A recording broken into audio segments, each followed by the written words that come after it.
नमस्ते दोस्तों। आज हम बात करेंगे ईमानदार चक्की वाले के साथ बनी घटना पे। समय के शांत बहाव में कभी कभी ऐसी कहानियां जन्म लेती है जो केवल घटनाओं का क्रम नहीं होती बल्कि जीवन के कठोर सत्य का आईना बन जाती है। यह कथा भी तीन घनिष्ठ मित्रों की है जिनकी मित्रता बचपन से लेकर युवावस्था तक अटूट रही। वे एक छोटे से कस्बे में रहते थे जहां जीवन साधारण था, सपने छोटे थे पर विश्वास बहुत बड़ा था। तीनों मित्र रमेश, सुरेश और महेश ने गरीबी में भी हंसते हंसते दिन काटे थे। समय के साथ जब जिम्मेदारियां बढ़ी, परिवार बस गए, बच्चों की किलकिलियारी घर में गूंजने लगी, तब तीनों ने मिलकर कुछ बड़ा करने का निश्चय किया। वे चाहते थे कि उनके परिवारों का भविष्य सुरक्षित हो, बच्चों को बेहतर शिक्षा मिले और जीवन में स्थिरता आए। बहुत सोच विचार के बाद उन्होंने एक आटा चक्की खोलने की निर्णय किया। कस्बे और आसपास के गांवों में ऐसी सुविधा कम थी, इसलिए उन्हें विश्वास था कि मेहनत करेंगे तो काम अवश्य चलेगा। तीनों ने अपनी जीवन भर की जमा पूंजी लगा दी। पत्नियों ने अपने गहने तक बेच दिए, किसी ने जमीन गिरवे रखी तो किसी ने कर्ज लिया। सब ने मिलकर एक छोटी सी आटा चक्की शुरू की जिसमें सपनों की खुशबू और पसीने की नमी धुली हुई थी। शुरुआत कठिन थी। सुबह सूरज उगने से पहले वे चक्की पर पहुंच जाते, देर रात तक काम करते, ग्राहकों को सम्मान देते, ईमानदारी से तौल करते। कभी कमाई कम होती तो कभी शिकायत न करते। धीरे धीरे उनकी चक्की की साख बनने लगी। लोग कहते, इनकी चक्की में मिलावट नहीं, नाप तोल सही और व्यवहार मीठा। देखते देखते वह छोटी सी चक्की पूरे इलाके में प्रसिद्ध हो गई। ईमानदारी बढ़ने लगी, मशीनों बढ़ी, मजबूत रखे गए और तीनों मित्रों के चेहरे पर संतोष की चमक दिखने लगी। वे अक्सर बैठकर चाय पीते और कहते, देखो हमारी मेहनत रंग लाई। पर इसी सफलता के बीच एक बीज चुपचाप अंकुरित हो रहा था, लालच का बीज जो रमेश के मन में पनप रहा था। रमेश स्वभाव से महत्वाकांक्षी था, पर सफलता ने उसकी महत्वाकांक्षा को धीरे धीरे अहंकार और लालच में बदल दिया। उसके ससुर शहर में एक उच्च पदस्थ पुलिस अधिकारी थे। रमेश को लगने लगा कि वह अपने संपर्कों के बल पर सब कुछ अपने नाम कर सकता है। उसे यह खटकने लगा कि लाभ 3 हिस्सों में बंटाता है, जबकि वह सोचता था कि चक्की की लोकप्रियता में उसका योगदान अधिक है। मन में बार बार विचार आता, अगर यह सब मेरा होता तो। यह विचार पहले हल्का था, फिर प्रबल हुआ और अंत उसकी अंतरात्मा पर हावी हो गया। एक दिन उसने अपने ससुर से बात की।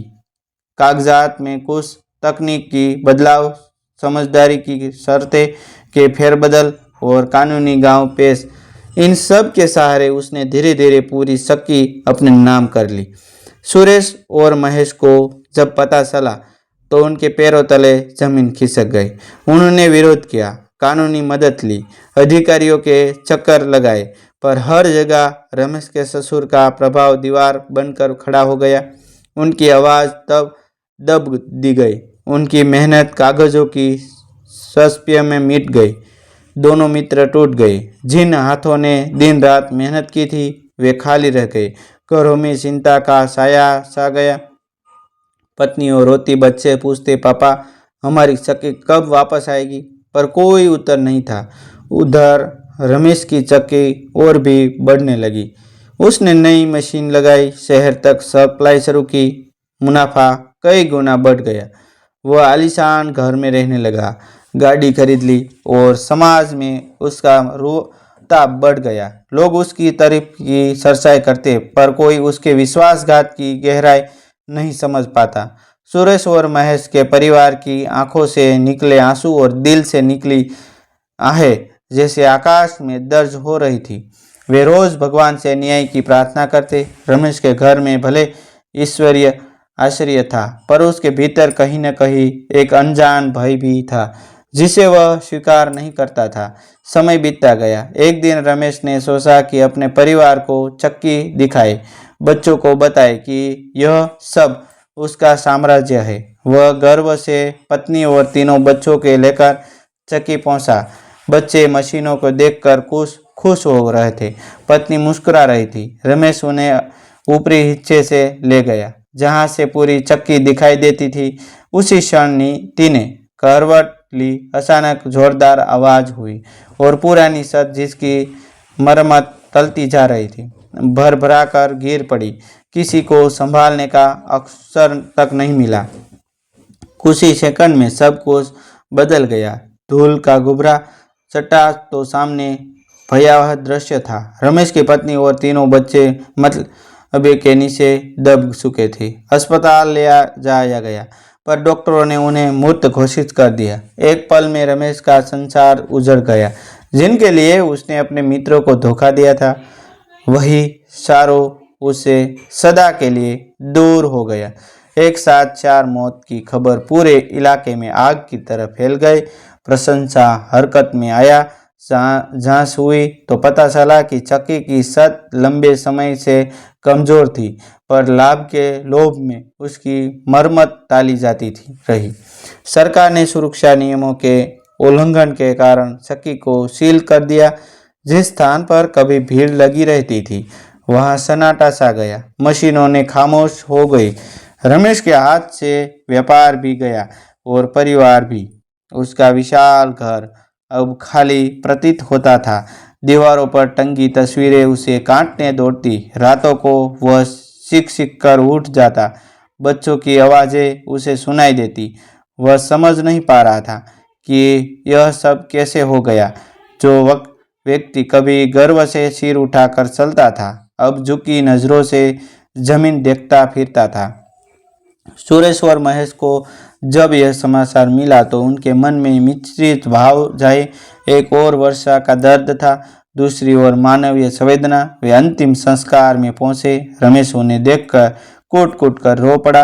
वह कह रहा था, मुझे माफ कर दो, मैंने बहुत बड़ा पाप किया पर समय लौट नहीं सकता था। जिन बच्चों की हंसी से घर गूंजता था वहां अब शोक था। रमेश के ससुर जो कभी अपने प्रभाव पर गर्व करते थे अब निरंतर थे। कानून, पद और शक्ति किसी को नियति के निर्णय से नहीं बचा सकते। धीरे धीरे लोगों के बीच यह चर्चा होने लगी कि यह कर्म का फल है। जिसने दूसरों का हक छीना उसे अपने ही सुख से हाथ धोना पड़ा। रमेश ने शेष जीवन प्रयासित में बिताया। उसने सुरेश और महेश से सार्वजनिक रूप से क्षमा मांगी और चक्की के सारे अधिकार वापस उनके नाम कर दिए। पर अब उसमें पहले जैसी जान नहीं थी। वह स्वयं साधारण जीवन जीने लगा, मंदिरों में सेवा करने लगा, गरीबों को दान देने लगा। उसके चेहरे पर स्थायी पश्चाताप की रेखाएं थी। उसने समझ लिया था कि धन से बड़ा विश्वास होता है और विश्वास टूट जाए तो सबसे बड़ी संपत्ति भी राख हो जाती है। सुरेश और महेश ने फिर से मेहनत शुरू की पर इस बार उनके भीतर अनुभव की गहराई थी। वे अक्सर लोगों को यह कथा सुनाते और कहते, ईमानदारी में देर हो सकती है पर अंधेरे नहीं। यह कहानी केवल 3 मित्रों की नहीं बल्कि हर उस इंसान की है जो सफलता के शिखर पर पहुंचकर अपने मूल्यों को भूल जाते हैं। लालच धीरे धीरे मनुष्य की बुद्धि पर पर्दा डाल देता है। वह सोचता है कि उसने सबको मात दे दी पर जीवन का अदृश्य न्याय तंत्र चुपचाप अपना लेखा जोखा रखता है। जब समय आता है तो परिणाम सामने आ ही जाता है। किसी का हक छीनकर पाया गया सुख क्षणिक होता है।